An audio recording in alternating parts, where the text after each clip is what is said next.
How's it going, everybody? Hi, if you know anyone or if you consume marijuana, you should know that it's very pricey and expensive. So, in this presentation, I'm going to teach you how to grow it in a cost-effective manner in your own home.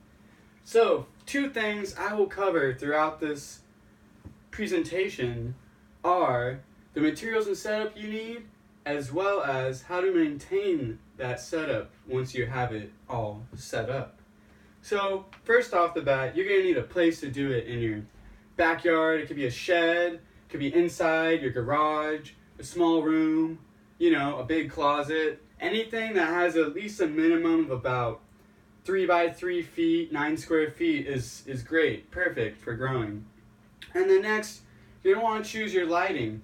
And what I found was that ceramic metal halide lighting is the best. There's a website called growershouse.com, and there's a video there where Adam Lipton explained in 2016 that these new ceramic metal halide lights are way more effective. They did all the scientific research, are 20% more effective than some of the more pricier just metal halide lamps.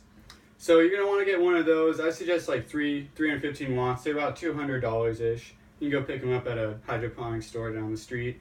And then next, you're going to want to make your hydroponics setup. And that's pretty basic.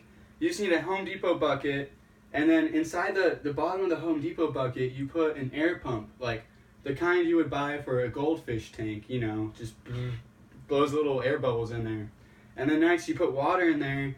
And then on the lid, you put the plant with the roots sticking. The root ball should be going down into the water and the plant's on the top. It's pretty simple. And then you place that underneath the lamp about 12 inches or so to get the best results. And then on top of that, now you have your room all set up, maybe put some reflection on the walls to get the most lighting out of everything.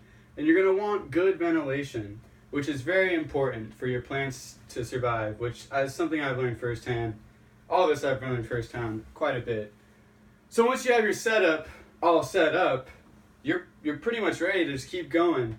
So, I forgot to mention nutrients. You're going to want to buy nutrients. General Hydroponics sells the best nutrients for cheap prices. They've been making the same chemical nutrients for over 50 years. Like your old 80-year-old uncle is growing marijuana with these nutrients. And so yeah, once you have the setup, you're going to want to keep the temperature around 75 degrees Fahrenheit and the humidity around 30 to 40%. I read that on a website called The Gardener, an article published in 2016 by David Grist. And so next, once you have that doing, you're going to want to watch out for pests such as caterpillars and other like moths. They might look cool, but you don't want them on your plants, trust me. So they also said, I saw a video from mlgardeners.com where they tell you that if you have pests, then use pesticide once a week, and you have to keep going until the pests are gone. But if you don't have pests, don't use it. It's gonna ruin your end product. They'll have pesticides all over it. And there's all kinds of different kinds. You probably want to get something organic. There's a lot of different choices out there for what kind of different pests you might encounter.